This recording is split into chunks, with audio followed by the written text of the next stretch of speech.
सड़ी गली व्यवस्था के खिलाफ एक खोजी पत्रकार की सत्ता से बगावत देखना चाहते हैं तो हमारे चैनल को लाइक, सब्सक्राइब और शेयर करना न भूलें।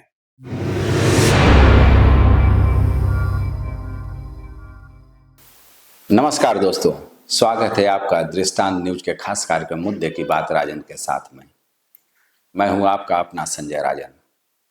दोस्तों, दिल्ली में विधानसभा चुनाव को लेकर सियासी बिगुल बज चुका है। 5 फरवरी को एक साथ पूरे दिल्ली में चुनाव होना है, इस बात का ऐलान हो चुका है। देश की राजधानी दिल्ली के करीब 1 करोड़ 55 लाख मतदाता सियासी दलों के प्रत्याशियों की किस्मत का फैसला करने जा रहे हैं। वैसे तो देखा जाए तो 3 सियासी दल कांग्रेस, बीजेपी और 2 बार से बहुमत की सरकार पर काबिज आम आदमी पार्टी के बीच कांटे की टक्कर साफ तौर पर दिखाई पड़ रही है। इसके अलावा बहुजन समाज पार्टी, राष्ट्रीय लोकदल सरीखे दल भी अपनी किस्मत आजमाने के लिए दिल्ली के चुनाव में उतरने का मन बना चुके हैं।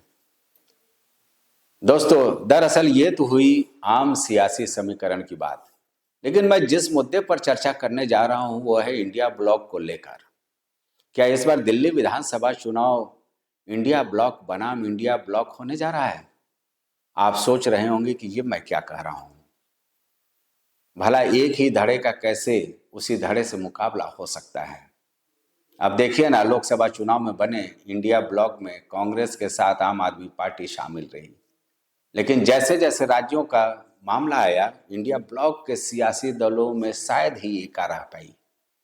महाराष्ट्र चुनाव में आपने देखा समाजवादी पार्टी को इंडिया ब्लॉक ने किस तरह से दरकिनार किया। हरियाणा में जो कुछ हुआ आप सब ने देखा। अब बारी दिल्ली चुनाव की है। जब बात की जाए दिल्ली की, यहाँ भी कुछ ऐसा ही नज़ारा साफ तौर पर देखने को आ रहा है। आम आदमी पार्टी के खिलाफ चुनाव मैदान में बीजेपी का होना कोई आश्चर्य का विषय नहीं है, बल्कि कांग्रेस का आम आदमी पार्टी के खिलाफ ताल ठोकना इस चुनाव को इंडिया ब्लॉक बनाम इंडिया ब्लॉक का मंजर पेश कर रहा है। मोदी लहर को रोकने के लिए कांग्रेस और आम आदमी पार्टी एक मंच पर आकर तमाम तरह के दावे करते नजर आए। एका दिखाने की भरपूर कोशिश हुई, दिल्ली से लेकर चेन्नई और बिहार से लेकर तमाम जगहों पर। लेकिन इस चुनाव में यानी दिल्ली के विधानसभा चुनावी मंच से अब कांग्रेस और आम आदमी पार्टी एक दूसरे को जमकर कोस रहे हैं। यहां तक कि आरोप प्रत्यारोप में दोनों दलों के नेता किसी से पीछे नहीं रहना चाहते। अब देखिए, हालत इस कदर पहुंच चुका है, आम आदमी पार्टी के संयोजक या प्रमुख कह लें केजरीवाल के खिलाफ कांग्रेस के संदीप दीक्षित को चुनाव मैदान में उतारा गया। संदीप दीक्षित वही हैं जो पूर्व मुख्यमंत्री शीला दीक्षित के बेटे हैं। तो वहीं आतिशी जो मुख्यमंत्री हैं मौजूदा दिल्ली सरकार की, उनके खिलाफ कांग्रेस ने अपने 30 तरार नेता दिल्ली विश्वविद्यालय के पूर्व छात्र संघ अध्यक्ष अलका लांबा को उतार दिया है। इसी तरह के और तमाम सीटें हैं जिस पर साफ तौर पर समीकरण देखने को मिल रहा है। अब समझिए कि आखिर मैं ये क्यों कह रहा हूं कि चुनाव विपक्षी दल भारतीय जनता पार्टी से कहीं ज्यादा इस बात को लेकर चर्चा में है कि क्या कांग्रेस इंडिया ब्लॉक के ही अपने सहयोगी आम आदमी पार्टी के खिलाफ कद्दावर प्रत्याशी उतार कर एक बड़ी चुनौती खड़ा करना चाह रही है। क्योंकि अगर कांग्रेस ने सारे 70 विधानसभा सीटों पर अपना साधारण प्रदर्शन भी कर लिया तो इसका सीधा फायदा भारतीय जनता पार्टी को होना तय है। वो कहते हैं ना, सियासत में कहा भी जाता है कि 2 के बीच की लड़ाई में तीसरा फायदा उठा ले जाता है। इस बार दिल्ली के चुनाव में यह साफ तौर पर दिखाई दे रहा है। हालांकि ये बात अलग है कि केजरीवाल ने जनता के सामने मुफ्त रेवड़ी के इतने सारे पिटारे खोल दिए हैं, विपक्षी कांग्रेस और भारतीय जनता पार्टी के लोगों की बड़ी चुनौती के रूप में साफ तौर पर देखने को मिल रहा है। खासकर आधी आबादी के लिए तो मानो मुफ्त रेवड़ी देने की होड़ सी लग गई है। आम आदमी पार्टी ने ऐलान किया, उसके बाद अब कांग्रेस भी इसी तरह की सम्मान राशि देने का ऐलान करने जा रही है। दरअसल बात को समझिए, जब इंडिया ब्लॉक का गठन हुआ था तो उस वक्त मैंने ये सवाल खड़े किए थे कि जिस शराब घोटाले में मनीष सिसोदिया से लेकर संजय सिंह, अरविंद केजरीवाल को जेल तक जाना पड़ा, ये मुद्दे कांग्रेस ने ही उठाए थे उस वक्त। ऐसे में कैसे आम आदमी पार्टी और कांग्रेस लंबे समय तक साथ रह सकते हैं? हुआ भी यही। मेरी या फिर कहें जितने भी राजनीतिक विशेषज्ञ थे, सबने जो कहा था इस इंडिया ब्लॉक के सियासी दलों के एक साथ आने पर सवाल खड़े किए थे, हरियाणा और महाराष्ट्र चुनाव आते आते बिल्कुल साफ तौर पर देखने को मिलने लगा। हरियाणा में तो ना समाजवादी पार्टी का कांग्रेस समायोजन कर सके और न ही आम आदमी पार्टी का, परिणाम साफ तौर पर देखा गया।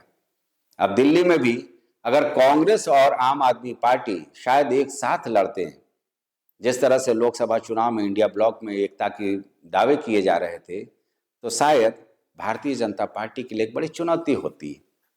लेकिन अब ऐसे हालात में ऐसा होता हुआ नजर नहीं आ रहा है। हालांकि ये बात अलग है कि अब दो ताकतों के बिखराव का अगर भारतीय जनता पार्टी अपने लिए राह आसान कर ले तो इसमें कोई आश्चर्य नहीं होना चाहिए।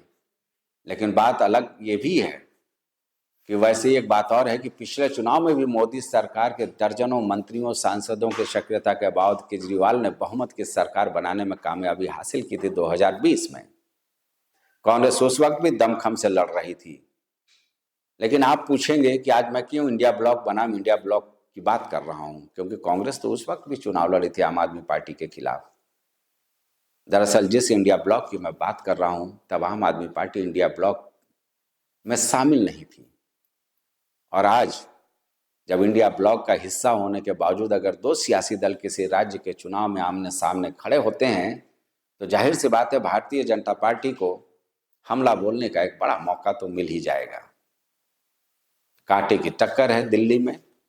निश्चित तौर पर सारे सियासी दलों ने कद्दावर प्रत्याशी उतारे हैं और इन सब के बीच बहुजन समाज पार्टी और राष्ट्रीय लोक दल जैसे सियासी दल भी ताल ठोकने का मन बना रहे हैं। एक वोट कटुआ की भूमिका इन सियासी दलों में भी देखने को मिल सकती है।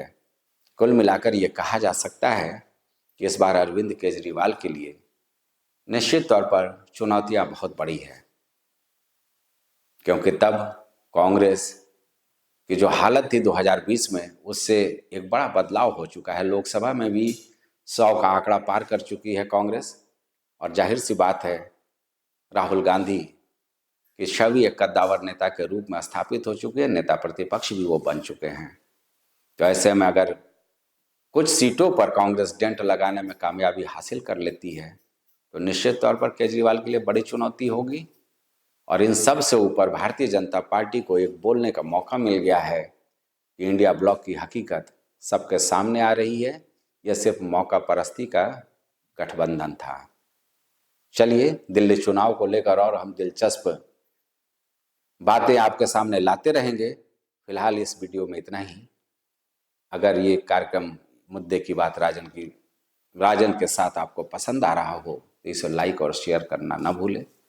और हाँ, अगर कोई सुझाव हो तो निश्चित तौर पर आलोचना के रूप में या समालोचना के रूप में आप हमें कमेंट जरूर करें।